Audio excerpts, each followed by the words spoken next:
I don't know what drew me there. It could have been the rainstorm, the way the thunder rattled the windows of my car, or the fact that the streetlights flickered ominously as I drove through Salem that night. All I know is that the old library stood like a beacon of mystery, its iron gate ajar inviting me in. I was supposed to be working on my folklore paper, but procrastination and caffeine had turned me into a restless wanderer. Research in the field, I told myself as I pushed open the heavy oak door. A burst of air, damp and cold, greeted me like a warning. I ignored it. Inside, the smell of ancient books and mildew clung to everything.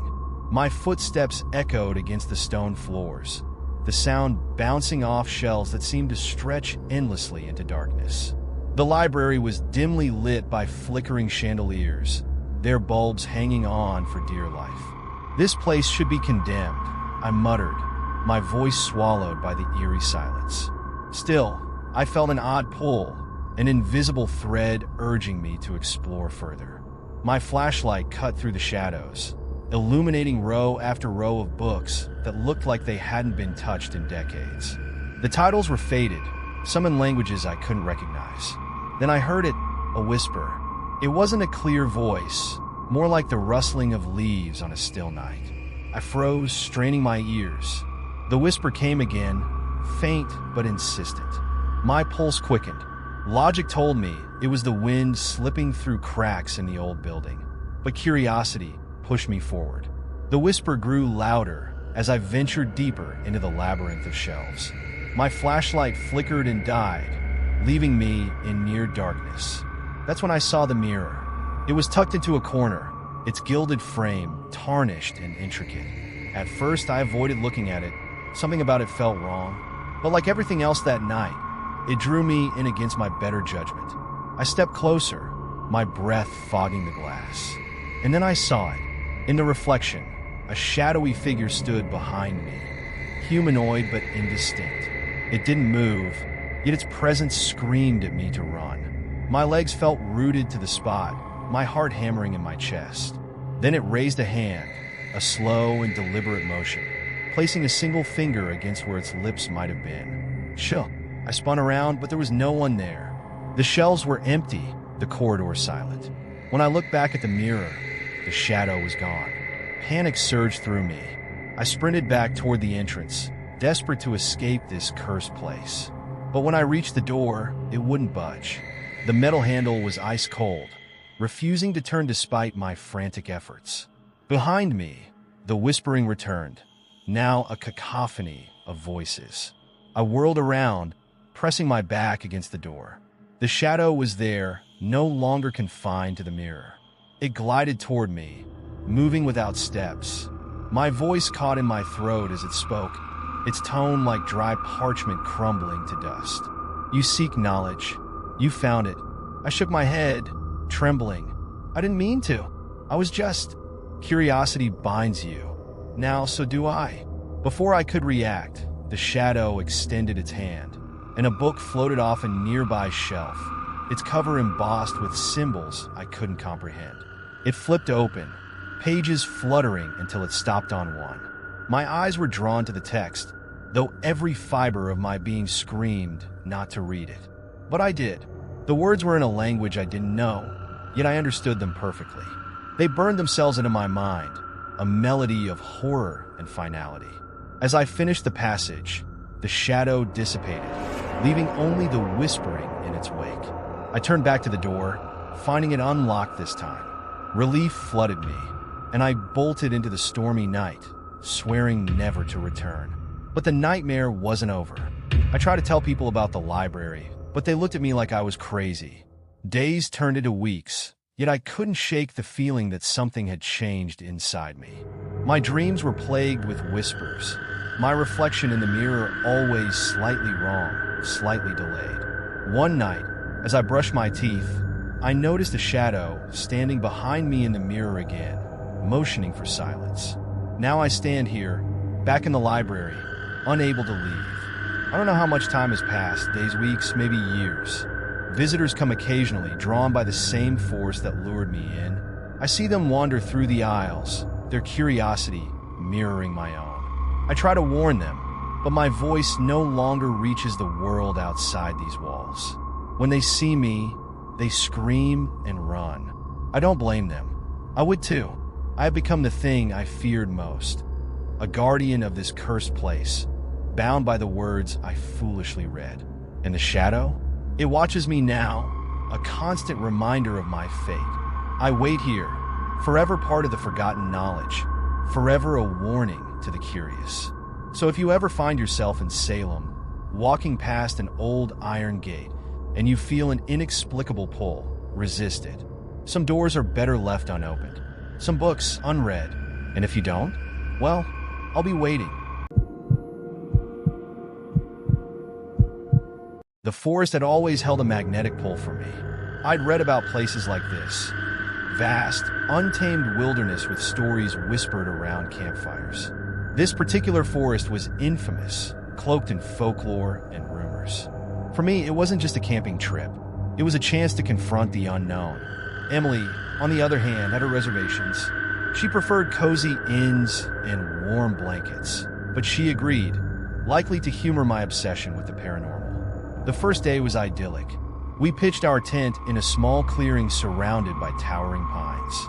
The air smelled of moss and pine needles, the kind of earthy scent that felt grounding. Emily was reluctant but game, trying to enjoy the simplicity of it all.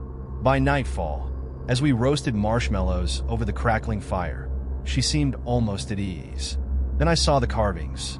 I noticed them when I went to fetch more wood, faintly illuminated by the silvery light of the full moon. The etchings weren't random. They depicted crude figures, two human-like shapes, and an ominous, elongated shadow towering behind them. "Ryan, what's taking so long?" Emily called from the campsite. Her voice was a tether to reality. I returned, keeping the discovery to myself, though my mind raced. Who made those carvings? Were they old? Recent? The rational side of me wanted to brush it off as the work of a prankster. But another part, the part that had driven me to study myths and urban legends, was captivated. The second carving appeared the next morning. This time, it was on a tree much closer to our tent, etched deeply into the bark as if with sharp claws. The same figures, only now one of the human shapes was partially crossed out. Emily noticed my unease.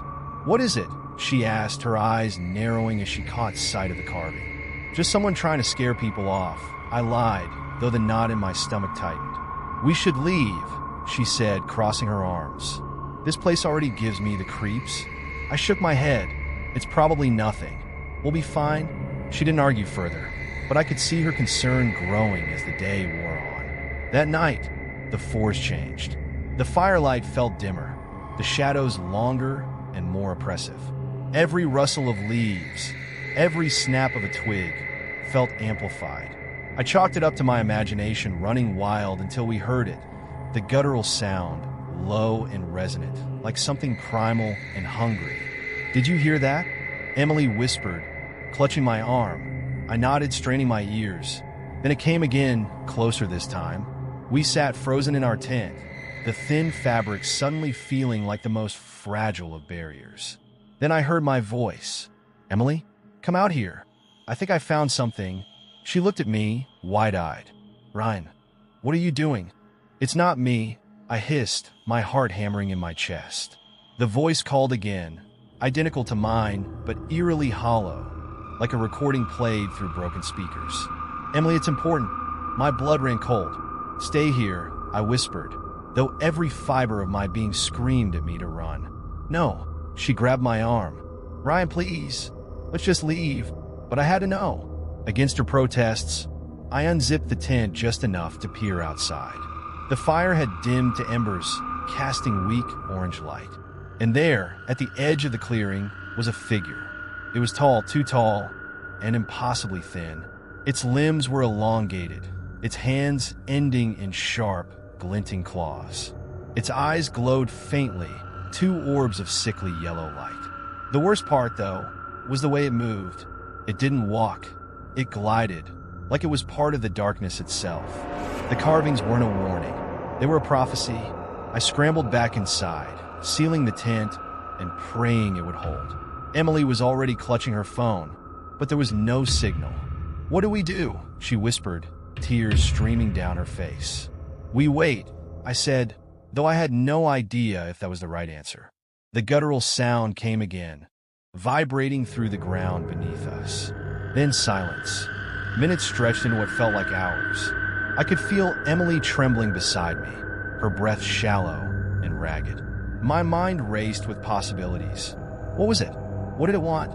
Then I heard it again, my voice this time closer. "Ryan, come on, man. You're not scared, are you?" It knew.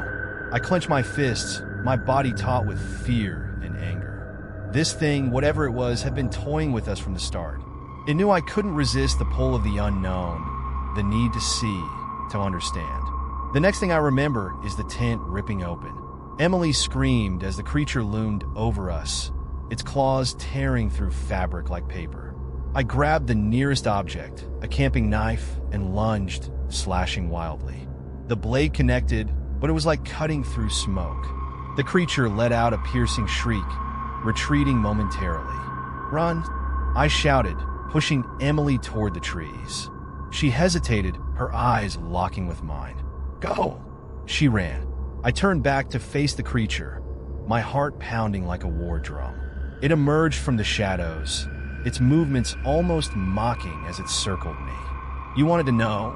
It rasped, its voice a grotesque parody of my own. Then everything went dark. First-person perspective. Emily. I didn't stop running. The forest seemed endless, the trees stretching on like an unbroken wall of shadows. Ryan's screams echoed behind me, mingling with the guttural cries of the creature. I made it to the edge of the forest just as dawn broke. My body was battered, my spirit shattered. I called the authorities, but they found nothing. No tent, no carvings, no sign of Ryan. Weeks turned into months, and the forest remained silent, its secrets buried beneath its canopy. But every so often, hikers report hearing a voice, faint and distant, calling their name. Ryan is still out there, part of the legend now. A warning to those who dare venture too close.